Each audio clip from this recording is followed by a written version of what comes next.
ஆற்றல குடுக்குறப்போ, ஒரு காரியத்தை தொடர்ந்து செய்றப்ப வெற்றி கிடைக்கும். ஒருத்தன் கிணறு வெட்டுறதுக்கு போனான். அதான் கதை கிணறு வெட்டுற கதை அதுதான். முதல்ல ஒரு 10 அடி தோண்டி தோண்டி பார்த்தான். எதுவும் கிடைக்கல. சரி இந்த இடத்துல எதுவும் வேணாம்டா போயிட்டு வுட்டுட்டு வேற இடத்துக்கு போயிட்டான். அது சின்ன கதை தான். ஒரு மோட்டிவேஷன் ஸ்டோரி.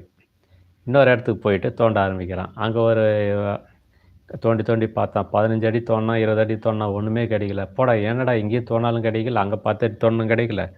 இவன் 2வது இடம் போய் தேடினான். ஒரு 20 அடி தேடினேன். இங்கேயும் எதுவும் கிடைக்கல சொல்லிட்டு வுட்டுட்டுறான். கொஞ்ச நாள் கழிச்சு சோர்ந்து போய் ரெஸ்ட் எடுத்துறான் வீட்ல உட்காந்து. சரி கொஞ்ச நாள் கழிச்சு 3 மாசம் கழிச்சு, சரி நம்ம வேற ஊருக்கு போவோம் சொல்லிட்டு, வேற ஒரு ஊருக்கு போறான்.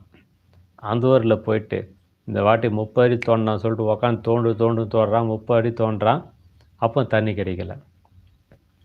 சரி இந்த கிணறு தோண்டுற வேலையை வேணாம்டா விட்டுட்டு வேற ஏதாவது பொழப்பு பார்க்கலாம்னு சொல்லிட்டு யார்கிட்ட போய் வேலை செய்யலாம்னு வேலை செஞ்சுன்னுக்கிறான். ஸோ இப்போ என்ன ஆகி போச்சு, அந்த இடத்துக்கு ஒருத்தர் வராரு, பெரியவர் பார்க்குறாரு. ஒரு இடம் வந்து 10 அடி தோண்டி இருக்கிறாங்க. சரி நாம தோண்டி பார்ப்போம்னு சொல்லிட்டு இல்லை கிணறு பாதியில் தோண்டி விட்டு போய்க்கலாம்னு சொல்லிட்டு அங்கே ஆள் வச்சு தோண்டுறாரு. மேலே ஒரு 10 அடி தோண்டினார். 20 அடி தோண்டுறதுக்கு தண்ணி கிடச்சிடுச்சு. சரின்னு சொல்லிட்டு அங்கேயே ஒரு இது போட்டுட்டு வேலியை போட்டு விட்டுட்டு ஒரு ஆள் ஒரு அப்பாயின்ட் பண்ணிவிட்டு டெய்லி தண்ணி இவ்வளோ வாங்குறே, இந்த ஒரு குடத்துக்கு ₹1 போட்டு விற்றுனுரு, கணக்கு சாயந்தரம் ஒப்படைச்சுன்னு சொல்லிட்டு கேட்குறாரு.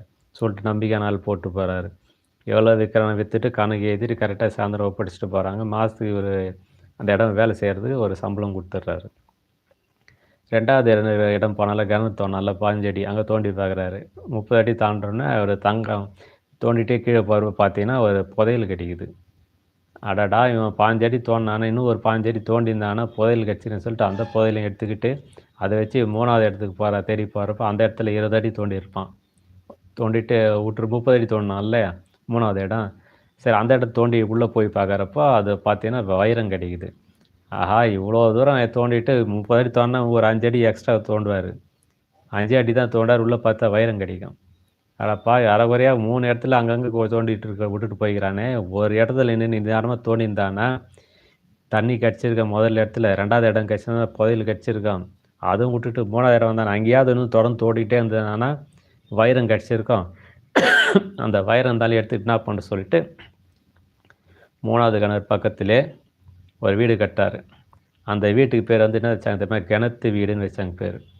கிணறு பக்கத்தில் வீடு கட்டினால கிணத்துனால வீடு கட்டினார். அந்த ராசினால் என்ன பண்ணுற வீட்டுக்கே வந்து கிணத்து வீடுன்னு பேர் வைக்கிறார். அவ்வளோ ஃபேமஸ் ஆகி போச்சு அந்த ஊர் தெருலாம். அப்புறம் என்ன பண்ணுறாரு, விடாமுயற்சி ப்ளஸ் ஒரே இடத்துல கன்சிஸ்டன்சியாக முயற்சி செஞ்சார். அதில் வெற்றி கிடச்சின்னு சொல்லிவிட்டு அவருக்கு என்ன பண்ணுறாங்க, பாராட்டு விழா நடத்துகிறாங்க. இதை பார்த்த பிறகு தான் அந்த இளைஞரை வந்து திருந்துறாரு.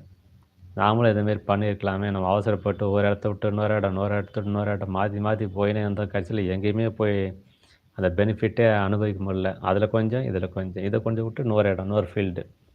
இந்த கதை எதுக்கு சொல்கிறேன்னா, இன்றைய இளைஞர்களுக்கு ஒரு மோட்டிவேஷனுக்காக சொன்னேன்.